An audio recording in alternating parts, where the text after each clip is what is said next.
Assalamualaikum warahmatullahi wabarakatuh. Waalaikumsalam warahmatullahi wabarakatuh.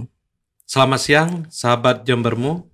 Siang ini tentu kita akan menyampaikan, mengetengahkan sesuatu yang bermanfaat, kemudian memberi semangat buat sahabat-sahabat Jembermu semua. Dan alhamdulillah senang sekali pada siang hari ini kita kedatangan narasumber yang sangat luar biasa. Beliau ini menggeluti berbagai profesi ini, khususnya di dunia media. Beliau ini merupakan dosen ilmu komunikasi di Universitas Muhammadiyah Jember. Kemudian beliau juga Ketua DPD SWI Kabupaten Jember. Nanti ini apa itu SWI? Nanti kita akan kupas tuntas dengan beliau. Selamat siang Pak Yono. Selamat siang Bang Amri. Assalamualaikum warahmatullahi wabarakatuh. Waalaikumsalam warahmatullahi wabarakatuh. Bagaimana kabar ini Pak? Alhamdulillah. Sehat ya Pak? Ya alhamdulillah. Siang yang cerah, masih diberi kesehatan. Alhamdulillah. Terima kasih Pak sudah datang di podcast Jembermu Pak. Iya sama-sama. Apa aktivitasnya sekarang ini Pak? Kalau di kampus kan kita sedang melaksanakan ujian akhir semester untuk mahasiswa. Kebetulan saya juga mata kuliahnya kan masih terkait dengan jurnalistik. Jadi mahasiswa mengumpulkan tugas-tugas melalui media juga. Iya, karena itu menjadi tempat praktek juga. Kalau untuk kegiatan di luar kampus ya masih tetap berkomunikasi, bergelut dengan teman-teman jurnalis. Jadi ini kayaknya profesi ini akan melekat terus ini di Bapak ini Pak ya. Iya, katanya wartawan itu profesi seumur hidup. Seumur hidup Pak ya. Iya, tinggal jadi jurnalis itu kan, menulis itu kan memang termasuk hobi ya. Artinya orang yang sudah terbiasa menulis itu kayaknya suruh berhenti menulis itu berat Pak. Gitu. Ya, karena dengan menulis juga akhirnya kan kita terus berpikir kan gitu. Terus berpikir mengikuti perkembangan teknologi, perkembangan informasi yang beredar di masyarakat gitu. Jadi tidak bisa lari lagi nih Pak ya. Iya. Bahkan saya sudah menyiapkan anak saya untuk menggantikan saya kan. Sudah sampai seperti itu Pak, iya. Ya, Pak ya. Anak saya yang terakhir juga kuliah di komunikasi nih. Oh gitu, di Unmu juga iya. Pak. Itu yang sudah saya persiapkan untuk dia menggantikan saya. Artinya bagaimana dia punya kemampuan untuk menulis dan ya. Saya mengenal Bapak ini kan sebagai jurnalis Pak ya, sejak lama gitu Pak, termasuk senior Pak. Kalau saya tidak salah tahun 2000-an itu Bapak pernah menjadi wartawan di Surabaya Post Pak ya. Iya, betul. Kemudian setelah itu pernah mendirikan Jember News di Kabupaten Jember Pak. Iya. Apa tantangannya pada waktu itu sebagai jurnalis media yang masih belum ada media online Pak? Dan saya pernah dengar ini Pak, kadang-kadang dapat berita itu sulit, kemudian nanti itu masih harus masuk dewan redaksi, apakah layak tayang atau tidak gitu Pak. Bagaimana Pak tantangannya pada saat itu Pak? Iya, jadi kira-kira saya menjadi wartawan itu sudah mulai tahun 1987. 87, ya. 30 tahun lebih Pak. Itu saya mulai bujang, jadi saya dulu sebenarnya kan SMA, saya di SMA Muhammadiyah di Lumajang. Kemudian melanjutkan pendidikan diploma di Universitas Muhammadiyah Surabaya. Itu saya waktu di SMA saya sudah ketua pimpinan daerah IPM Lumajang. Kemudian waktu di mahasiswa saya juga sempat mendirikan IMM cabang Lumajang. Jadi saya ketuanya dulu. Ya, dari IMM ini kemudian saya ikut pelatihan jurnalistik sampai ke Jakarta. Itu dulu ceritanya. Awal Pak ya. Ceritanya begitu. Dan waktu itu posisi saya sudah menjadi guru al-Islam di SMA Muhammadiyah Lumajang. Masih mahasiswa itu Pak. Kemudian saya kan sambil mengajar, saya kuliah lagi di Unmuh Malang di Lumajang. Jadi dulu ada Unmuh Malang di Lumajang. Ditempatkan di Lumajang. Iya, jadi kelas Lumajang. Prodinya itu hanya matematika dengan tarbiyah. Okay. Saya ngambil matematika. Oh, matematika Pak. Betul. Ya? Ini baru tahu saya ini Pak. Panjenengan pernah kuliah di matematika Pak. Saya di matematika 4 semester. Ya, kemudian Pak semester itu sempat lulus Pak.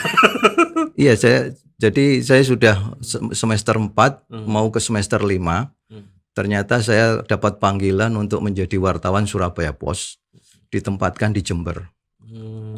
Akhirnya kuliah saya tinggal, ngajar saya tinggal, saya beralih profesi menjadi wartawan di Jember, wartawan Surabaya Post.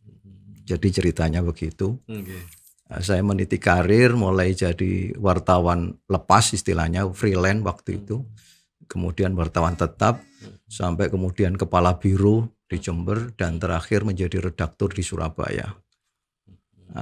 Itu media cetak waktu itu, memang eranya masih era media cetak. Saya sempat menjadi ketua PWI, Persatuan Wartawan Indonesia, perwakilan Karesidenan Besuki. Okay. Tahun berapa itu Pak? Tahun 1998 sampai 2001. Nah, itu saya menjadi ketua PWI, jadi mengkoordinir teman-teman wartawan. Anggotanya adalah wartawan cetak, ya, surat kabar majalah, kemudian radio dan televisi. Jadi waktu itu masih satu organisasi profesi, itu hanya satu-satunya PWI waktu itu. Ya, setelah reformasi baru kemudian muncul organisasi profesi baru, diantaranya AJI kan gitu ya, Aliansi Jurnalis Independen. Kemudian muncul organisasi profesi yang lain, jumlahnya mungkin puluhan sampai ratusan kan begitu. Akhirnya euforia reformasi kan begitu. Tetapi kemudian dalam perkembangannya memang ada yang tetap bisa hidup, ada yang sudah wafat. Gitu. Jadi hampir semua profesi begitu kan, kecuali ID saja mungkin baru sekarang pecah kan begitu. Jadi dulu kan ID tetap bertahan menjadi satu-satunya organisasi profesi kedokteran yang masih solid di tengah gejolak orang berdemokrasi kan begitu. Ini Pak, apa namanya? Waktu itu kan masih solid di satu organisasi Pak, ya. Sedangkan sekarang ini banyak organisasi, tidak hanya wartawan Pak, tentu di semua hampir semua bidang gitu. Itu kalau Bapak melihat kira-kira ini lebih menguntungkan ada di satu satu organisasi saja atau di banyak organisasi Pak, sehingga media ini bisa berkembang Pak. Iya, jadi sekarang tantangannya berbeda. Kalau dulu era media cetak. Ya, dulu istilahnya kan media mainstream. Media arus utama itu adalah cetak, radio dan televisi kan begitu. Jadi dulu itu adalah satu-satunya lembaga informasi yang layak untuk menjadi sumber informasi bagi masyarakat, termasuk oleh pemerintah. Jadi saya ingat zaman Orde Baru Pak Harto itu sering membuat keputusan setelah dia melihat informasi di koran-koran. Kalau dia misalnya akan membuat keputusan apa begitu, itu biasanya lihat dulu informasi yang berkembang di koran. Setelah itu baru diumumkan bahwa jadi media itu menjadi sumber rujukan bagi pemerintah untuk mengambil keputusan begitu. Itu dulu. Karena itu peran media massa terutama media cetak waktu itu sangat besar, ya, sehingga wartawan itu ya terutama wartawan media cetak itu ya setengah sakti dulu kan gitu. Artinya semua kalau mereka integritasnya bagus, medianya bagus, itu biasanya diperhitungkan oleh siapapun lembaga kan begitu. Termasuk menjadi sumber rujukan bagi Iya. Pak Harto pada waktu itu, Pak ya. Jadi saya ingat itu, jadi banyak kebijakan pemerintah itu setelah media misalnya ada penolakan terkait dengan apa begitu, itu enggak jadi gitu dilaksanakan. Sekarang berbeda, eranya sekarang sudah era digital, medianya adalah media online, maka media cetak ya itu sudah hampir habis lah. Jadi kalau toh ada itu hanya untuk sekedar hidup gitu ya. Tetapi mereka sudah bermigrasi ke era digital. Jadi ada yang selamat gitu ya. Yang selamat artinya dia tetap bisa eksis di media digital. Ada yang juga sudah akhirnya cetak maksudnya. Iya. Yang dia cetak. Jadi ada yang bermigrasi, kemudian ada beberapa pilihan misalnya Kompas ya. Kompas itu juga punya kompas.com ya atau .co dan dia dua-duanya eksis. Kompas cetaknya masih eksis, Kompas TV-nya juga eksis, online-nya juga eksis. Nah, itu Kompas. Tetapi banyak media cetak yang lain ya di cetaknya tutup, kemudian dia bermigrasi ke online, online-nya juga tidak jalan. Ya. Ada juga yang cetaknya tutup tapi kemudian online-nya jalan. Satu contoh misalnya Pikiran Rakyat di Bandung itu kan juga koran lama, Pikiran Rakyat. Nah, itu sekarang online-nya jalan, dia sekarang punya jaringan hampir 200 media online di seluruh Indonesia. Kenapa bisa eksis? Karena dia kerjasama dengan Google, jadi dia sudah ikuti aturan main Google, maka yang dijual itu adalah viewer, jadi jumlah pembaca. Ya, kalau dia bisa membuat berita yang dibaca oleh jutaan orang, maka iklan otomatis akan masuk dari Google. Nah, nanti ada bagi hasil berapa nilai iklan itu, berapa yang harus didistribusikan kepada media, berapa yang perusahaan-perusahaan lain. Nah, itu bisa hidup di situ. Jadi tinggal bagaimana media itu terus membuat berita yang dibaca oleh jutaan orang. Tapi Google ketat memang. Jadi misalnya tidak boleh ada berita terkait dengan pornografi, tidak boleh berita terkait dengan SARA, isu SARA. Itu akan dinotif, ada notifikasi dari Google dan itu ada peringatannya. Kalau dia terus melakukan itu maka diputus. Iklannya tidak akan masuk lagi kepada media itu gitu. Nah, itu Google ya seperti itu. Sementara media online yang hidup di daerah-daerah itu ya biasanya ya hanya sekedar untuk tempat menulis berita saja. Ya, dia tidak bisa hidup layak. Kenapa ya? Karena dia hanya bergantung pada iklan lokal gitu ya. Iklan lokal itu paling ya ucapan selamat gitu ya kan. Dan kalau dia kenal terbatas, Pak, ya. Kenal camat, kenal kepala dinas gitu. Sekarang Hari Bayangkara misalnya, selamat HUT Bayangkara kan begitu. Itu berapa nilai iklannya kan begitu. Ya itu ya sangat minim sekali sehingga kondisi media online itu rata-rata dia tidak layak sebagian besar, kecuali dia memang berjaringan. Karena itu organisasi profesi wartawan ini sebenarnya sangat dibutuhkan, ya supaya dia punya koneksitas dengan jaringan yang ada di Jakarta begitu, sehingga dia bisa dapat bagian dari kue iklan yang ada di nasional. Karena iklan sekarang itu kan orientasinya semua sudah kepada digital kan, kan begitu. Saya lihat dari hasil surveinya Dewan Pers, itu trennya itu sudah media mainstream, jadi media cetak itu sudah sangat turun sekali, hanya kira-kira 20%-an begitu. Kemudian 30-40% itu televisi, selebihnya itu di media online gitu. Iya, jadi era media online ini sudah terutama mereka yang punya jaringan nasional itu ya lumayan iklannya. Ya. Ini Pak, ini menarik ini Pak. Ini apa namanya? Sebenarnya masyarakat, termasuk saya ini Pak, melihat fenomena ini kan sebenarnya sudah ada Pak ya.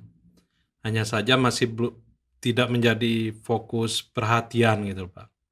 Seperti harus ada jejaring di tingkat nasional Pak. Yang media online lokal itu kenapa tidak bisa Pak? Memang kan begini. Sebenarnya seperti Pikiran Rakyat itu, dia punya lembaga namanya Pikiran Rakyat News Networking, ya. Jadi PRNM, ya, networking itu, dan membuka peluang untuk media manapun untuk bergabung, termasuk lokal. Ya, jadi syaratnya itu media itu punya badan hukum, kemudian sudah beroperasi atau berdiri lebih setahun, kemudian minimal ada 3 orang pengurus. Nah, diprioritaskan memang pengurusnya ini masih muda-muda, karena mungkin karena kan sasaran bidik sekarang itu kan mayoritas adalah kaum muda kan begitu. Milenial Pak ya. Kalau data dari Kementerian Komunikasi Informatika ya, itu kan penduduk Indonesia ini sudah 64% yang terkoneksi dengan internet. Tinggal 36% itu yang di daerah-daerah yang memang masih belum terjangkau, dan itu kan sekarang sedang diupayakan untuk membangun jaringan-jaringan untuk bisa internet bisa masuk kan gitu. Kan di daerah-daerah tertentu kadang orang untuk cari sinyal itu harus naik ke gunung ya, harus naik pohon kan gitu.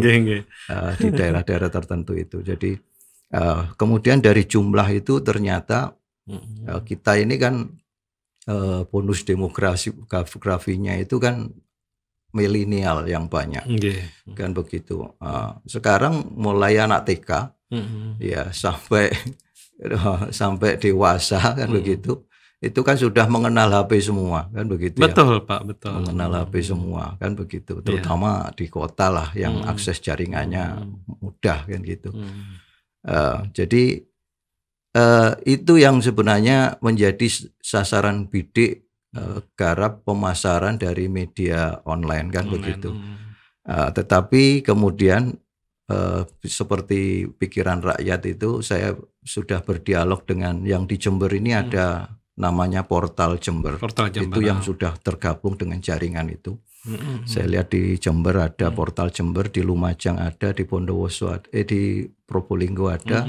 Sudah hampir setiap daerah di Jawa Timur mungkin sudah mulai terkoneksi dengan Pikiran Rakyat tadi. Dan itu kan ya dia di Jember media online itu lebih dari 100 yang ada kan begitu. Nggak mungkin semuanya ditampung oleh Pikiran Rakyat kan begitu. Tapi jaringan dari media-media lain itu banyak sebenarnya kan. Artinya tidak hanya Pikiran Rakyat betul, Pak ya. Ada tribunnews.com macam-macam itu kan juga dia berjejaring juga. Tetapi kan mungkin syaratnya beda-beda mereka. Saya tanya kepada pimpinan yang di Jember ini, dia untuk bergabung itu dia harus di training dulu 1 minggu misalnya. Di training dulu 1 minggu untuk menyamakan persepsi dari oleh Pikiran Rakyat tadi Pak. Rakyat, iya. Jadi apa visi misinya Pikiran Rakyat kan begitu. Iya. Jadi mereka di training dulu. Setelah itu penulis sekarang itu kan sudah istilahnya sebenarnya sudah bukan wartawan lagi istilah sekarang yang populer. Kenapa? Kalau wartawan itu ya era dulu. Jadi cari berita ya. News gitu ya, cari informasi yang menjadi berita. Sekarang sudah eranya media online ini, sudah mereka penulis itu namanya konten kreator gitu. Berarti bukan hanya YouTuber itu Pak yang Ya. menjadi konten kreator. Konten kreator itu ada yang dalam bentuk tulis, ada yang bentuk foto, ada yang bentuk video, kan begitu konten kreator. Iya. Ya, sebenarnya kalau yang foto dan video itu lebih mengarah kepada YouTuber kan gitu. Mereka terkoneksi ke YouTube kan begitu. Nah, sekarang muncul baru misalnya TikTok gitu. TikTok ini juga sama nanti fungsinya, bahkan kayaknya lebih dahsyat TikTok nanti. Lebih cepat perkembangannya Pak. Iya, sekarang TikTok itu begitu kita share, kalau kita populer apa yang kita share itu langsung pembacanya sampai ratusan ribu sampai jutaan kan begitu. Betul. Beda dengan YouTube. YouTube itu perkembangannya lama sekali. Ya, verifikasinya ketat kan begitu ya. Sementara untuk media tulis, itu tadi konten kreatornya disalurkan dalam bentuk tulisan, artikel-artikel ringan yang memang menarik dan banyak dibaca, dibutuhkan oleh masyarakat. Nah, itu arahnya ke sana. Saya tanya untuk portal Jember itu dia punya 53 konten kreator, tidak hanya di Jember, tersebar di seluruh daerah. Ya, di Indonesia, di Jawa Timur terutama. Di Jawa Timur kalau yang terutama. daerah lain kan masuk di konten kreator pikiran rakyat. Ya, di grupnya yang lain yang ada di daerah. Nah, ini dia punya konten kreator di Banyuwangi, di Probolinggo, bahkan di kawasan barat Surabaya itu juga ada konten kreatornya. Nah, mereka hanya cukup menulis setiap hari, kemudian dikirim ke redaksi, ya, ada emailnya redaksi, kemudian di sana dia punya editor yang mengedit untuk keamanan tulisannya kan begitu. Setelah itu dia tayangkan, dia terbitkan, ya, itu tinggal dilihat jumlah viewernya. Kan begitu. Satu bulan kalau dia bisa mengumpulkan pembaca sampai puluhan juta. Karena rata-rata pasti pembacanya di sana itu sudah jutaan, ratusan ribu sampai jutaan satu tulisan untuk satu bulan. Satu bulan. Itu kebetulan ada mahasiswa saya lulusan komunikasi 2 orang, cewek semua, asal Banyuwangi. Dia sudah bergabung menjadi konten kreatornya. Itu pernah dia dapat sebulan dapat penghasilan 15 juta. 15 juta Pak ya? Dari tulisan dia yang dibaca oleh jutaan orang.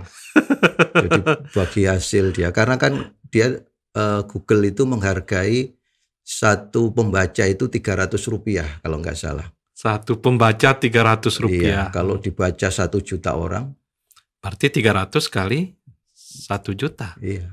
Berarti sekitar 300 juta Pak. Iya. Nah, kan begitu, tapi rata-rata mereka kan tidak sampai itu. Artinya 1 juta itu diraih oleh semua tulisan dalam 1 bulan di media itu. Jadi rata-rata begitu. Jadi satu orang berkontribusi 50.000 sampai 100.000 pembaca. Ya, sehingga saya tanya bagaimana sharingnya. Nah, sharingnya itu 40-60. Jadi kalau dia misalnya dibaca 1 juta orang, ya dia kan dapat 300 juta. 300 juta. Maka perusahaannya itu dapat 40%-nya. 40%-nya. Ya, yang 60% dibagi seluruh konten kreator berdasarkan jumlah viewernya. Nah, kan gitu. Jadi hitungannya begitu sekarang. Ini informasi baru ini Pak, menarik Pak.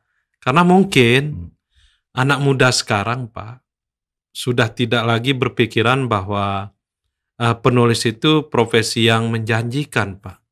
Karena mungkin kecenderungannya melihat bahwa konten kreator yang saat ini menjanjikan itu kan konten kreator video Pak ya, melalui YouTube, kemudian melalui apa namanya tadi itu Pak? Iya, ada foto juga. Ada foto, ternyata menulis juga bisa menghasilkan sampai 300 juta Pak ya.